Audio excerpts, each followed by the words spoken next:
ज्या घरात या 3 भाज्या खाल्ल्या जातात तेथे कायम पैसा येत राहील, लक्ष्मीचा वास कायम राहील.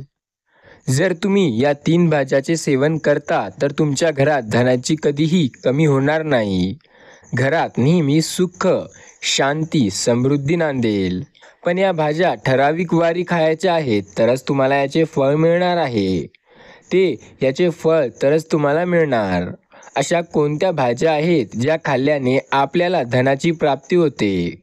या जगात जेवढे पण खास पदार्थ आहेत ते आपल्याला प्राप्त होत असतात, ते फक्त प्राणीमात्रांची भूक शांत करण्याचे काम करत असतात. तर कोणत्या ना कोणत्या प्रकारे प्रत्येक व्यक्तीसाठी नक्कीच ते फायदेशीर सिद्ध होतात. परमेश्वराने कित्येक प्रकारची फळे, भाज्यांना या भूतलावर उगवले आहे आणि लोकांना या भाज्यापैकी फक्त काहीच भाज्या खायला आवडत असतात, ज्याने ते आपली भूक मिटवण्याचे काम करतात. परंतु मित्रांनो, परमेश्वराने दिलेली प्रत्येक फळ, भाज्यांना जर तुम्ही ग्रहण करता तर तुमच्या शरीरामध्ये कधी कोणत्याही प्रकारचा शारीरिक अशक्तपणा येणार नाही आणि प्रोटीनची कमी होणार नाही. तसेच तुमचे शरीर नेहमी हसते, खेळते आणि ताजेतवाने फुलत राहील. वास्तुशास्त्राचे फळ आणि भाज्यांमध्ये ज्ञानांमध्ये काही लिहिले गेलेले आहे. त्याच्या अंतरंग जर तुम्ही आठवड्यातून फक्त काही भाज्यांचे सेवन करता, ज्याच्या बाबतीत तुम्हाला आता या व्हिडिओमध्ये आम्ही माहिती पूर्ण सांगणार आहोत, तर तुमच्या जीवनामध्ये तुम्हाला कधीही धनाची कमी होणार नाही. धनाचे आगमन तुमच्या जीवनामध्ये खूपच वेगाने सुरू होईल. तसेच माता लक्ष्मीचा आशीर्वाद तुम्हाला मिळेल. तुमच्या शरीरामध्ये तुम्हाला कधी प्रोटीनची व विटॅमिनची कमी पाहण्यास मिळणार नाही. मित्रांनो, आज तुम्हाला मी वनस्पती ज्ञान आणि वास्तुशास्त्राच्या अनुसार या भाज्यांना बाबतीत सांगणार आहे, ज्यांनी तुम्हाला लक्ष्मीचा आशीर्वाद मिळेल, श्रीहरी विष्णूंचाही आशीर्वाद मिळेल, तसेच शिवशंकर भोलेनाथांचाही आशीर्वाद प्राप्त होईल. तुमच्या मार्गातून जातील अशा समस्या येतील, ते समस्या पूर्ण निघून जातील. तुम्हाला पुढे जाण्याचा रस्ता हा त्वरित मोकळा होईल, कारण की आपले इष्टदेवतांचा आशीर्वाद त्याला पण मिळतो ज्याच्या जीवनामध्ये कधी कष्ट येत नाही. आणि तसे प्रत्येक जण आपल्या जीवनामध्ये भाज्यांचे सेवन दररोजच करतो. भाज्यामध्ये जे पौष्टिक तत्वे असतात ती तुमच्या शरीराच्या प्रोटीन कमतरतेला पूर्ण करतात, शरीराची प्रत्येक रोगलाही समाप्त करतात. परंतु बघतो पाहिले गेलेले आहे की आपले सामान्य लोक टोमॅटो, कांदे, गोबी, बटाटे या सर्वांचं सेवन करतात, फक्त काहीच भाज्या खातात. त्यानंतर काही भाज्या असे असतात ज्या खूप फायदेशीर असतात आणि लाभदायक असतात, पण ते खात नाही. तुम्हाला आता सांगण्यात जात आहे त्या भाज्यांच्या बाबतीत वनस्पती ज्ञानमध्ये स्पष्टपणे लिहिले गेलेले आहे. आणि जर तुम्ही या भाज्यांचे सेवन करता तर एका बाजूने तुम्हाला आयुर्वेदिक फायदा मिळेल, की दुसऱ्या बाजूने तुमचे शरीर जे आहे ते विटॅमिनने भरपूर राहील आणि सोबतच तुमच्या आयुष्यात जे धनाची कमी आहे ते सुद्धा दूर होईल. तुमच्या शरीराची खूपच जास्त घटपुष्ट होऊन जाईल आणि रोगापासून मुक्ती मिळेल. आता दुसऱ्या बाजूने याचे तांत्रिक ज्ञान असे सांगते, जर तुम्हाला या भाज्यांचे सेवन आठवड्यातून फक्त एकदाही करता आले तर तुम्हाला श्रीलक्ष्मींचा आशीर्वाद मिळतो. म्हणजे तुम्ही जर कर्जात बुडाले असाल तर घरामध्ये धन येण्याची मार्गे मोकळे होतील, घरात बरकत होते. श्रीलक्ष्मीच्या आशीर्वादाने तिन्ही बाजूनी पैसा सुटायला मिळतो. गरिबी, दारिद्र्यता, परेशानी सर्व काही तुमची पाठ सोडते आणि तुमच्या जीवनावरती तुम्हाला कधी रुपयांची कमी असणार नाही. तुमच्याकडे पैसे येत राहील, तुमच्या व्यापारामध्ये वाढ होत राहील. अजून कित्येक आशीर्वाद तुम्हाला श्रीलक्ष्मीकडून प्राप्त होतील. जर तुमचा कोणी शत्रू तुमच्या मागे लागला आहे तर तोही श्री हरी विष्णूचा आशीर्वादाने तुमची पाठ सोडून बाजूला होऊन जाईल. तसेच श्री शिवशंकर भोलेनाथांनी जर तुमच्यावर आपला हात ठेवला तर कोणी तुमच्यावर कितीही मोठी काळी जादूचा टोना करू द्या, पण त्याचा तुम्हाला काहीही फरक पडणार नाही. ते सर्व काही नष्ट होऊन जाईल. फक्त या भाज्याच्या बाबतीत मी तुम्हाला जे सांगणार आहे त्या भाज्यांमध्ये तुम्हाला बस हे ध्यानात ठेवायचे आहे की आठवड्यातून फक्त त्याच दिवशी यांचे सेवन करा ज्या दिवशी बाबतीत तुम्हाला मी या व्हिडिओमध्ये सांगणार आहे. त्यामुळे माझा तुम्हाला वारंवार आग्रह आहे की या व्हिडिओला अर्धवट पाहू नका. कृपया करून या व्हिडिओला अगदी शेवटपर्यंत बारकाईने पहा, जेणेकरून तुमच्या जीवनात सर्व समस्या या माटून जाण्यास मदत होईल. फक्त ज्या भाज्याच्या बाबतीत तुम्हाला आता सांगण्यात जात आहे त्यापैकी सर्वात पहिल्या भाजीचे नाव आहे रताळ्याची भाजी. यामध्ये आयरन खूप जास्त असते.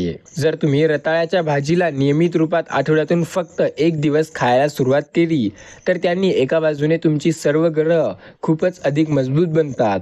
तुमच्यातील दारिद्र्यता, गरिबी निघून जाते. तसेच तुम्हाला सांगू इच्छितो की श्री लक्ष्मींचा आशीर्वाद प्राप्त होतो, कारण की रताळ्याच्या रताळाच्या भाजीचे जे मूळ असते त्यामध्ये श्रीलक्ष्मींचा आशीर्वाद असतो आणि यात श्रीलक्ष्मींची वासही मानले गेलेला आहे. तसेच जास्तीत जास्त लोकांना या बाबतीत माहीत नसून परंतु हे वनस्पती अत्यंत फायद्याची आहे. वनस्पती ज्ञानाच्या अध्याय नंबर 21 मध्ये स्पष्टपणे सांगितले गेलेले आहे की जे पण व्यक्ती आठवड्यातून फक्त एकदा या रताळ्याच्या भाजीला जर घरात बनवेल त्याच्या घरात गरिबी, दारिद्र्य आणि ते दुःख आहे ते कधीही वास करणार नाही. अशी व्यक्ती प्रत्येक प्रकारच्या समस्यांशी लढण्यास सक्षम बनत जाते. जर तुम्हालाही आठवड्यातून एकदा फक्त शुक्रवारच्या दिवशी रताळाची भाजी खायची मिळाली असेल तर शरीराला भरपूर मात्रात प्रोटीन व विटॅमिन मिळते आणि दुसरीकडे तुम्हाला श्रीलक्ष्मींचा आशीर्वाद मिळू शकतो.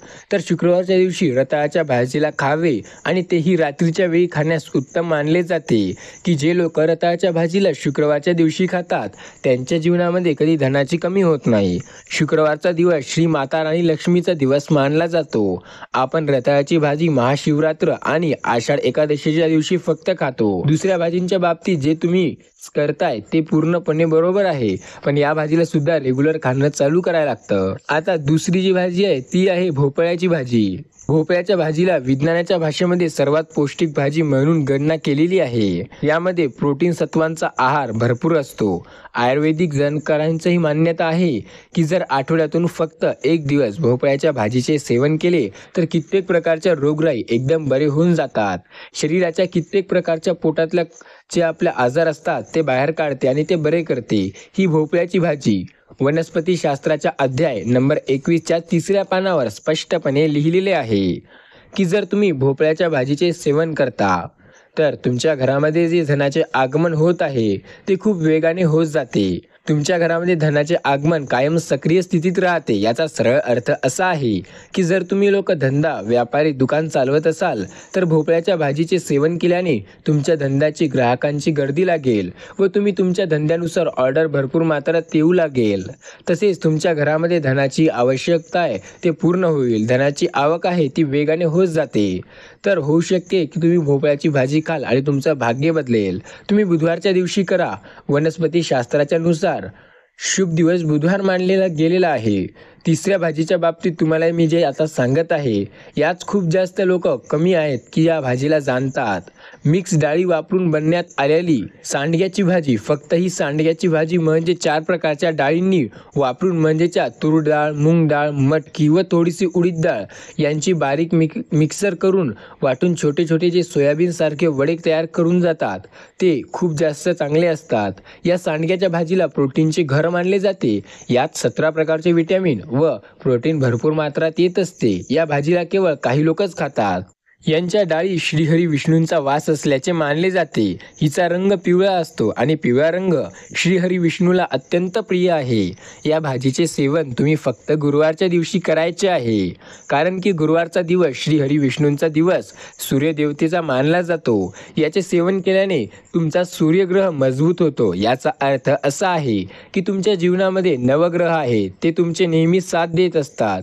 सोबतच तुमचा गुरुवार ग्रह सुद्धा मजबूत बनतो आणि श्रीहरी विष्णूचा ज्याला व्यक्तीला आशीर्वाद प्राप्त होतो तर अशा व्यक्तीच्या जीवनामध्ये आकस्मिक धनाची प्राप्ती होते. आकस्मिक धनाला किंवा आकस्मिक येणाऱ्या एखाद्या पैशाची त्याला खूप लवकर भेट होते. पैसे येतील किंवा मग तुमचा धंदा, व्यापार, नोकरी करत असाल तर तुम्हाला अचानक उन्नती पाहायला मिळेल.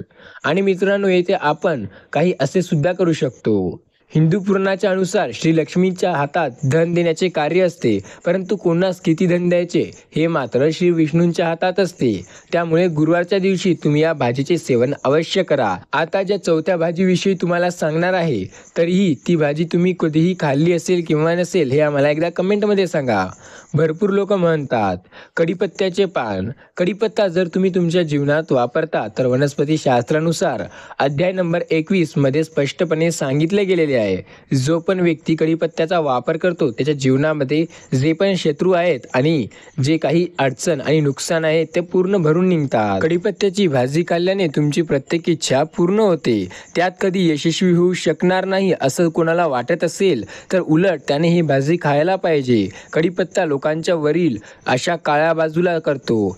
ज्यांच्या खूप अधिक समस्या सुरू आहेत असे मानले जाते की कढीपत्त्याचे जे रूप असते यावर श्री महादेवांचा वास असते. असतो आणि जर तुम्हाला या कढीपत्त्याचे सेवन करता आले तर तुमच्या जीवनात महादेवांचा आशीर्वाद प्राप्त होतो. अर्थात साक्षात काळ ही तुमचे काही बिघडवू शकणार नाही, कारण देवो के देव महादेव तुमच्या सोबत असतील. फक्त कढीपत्त्याला खाणाऱ्या व्यक्तीला कधी हार्ट अटॅक येणार नाही, कारण याच्या सेवनाने शरीरात कॅस्ट्रॉलची पूर्णतः नष्ट होते आणि या गोष्टीला विज्ञान सुद्धा सिद्ध करून दाखवलेलं आहे. श्री स्वामी समर्थ. श्री गुरुदेव दत्त.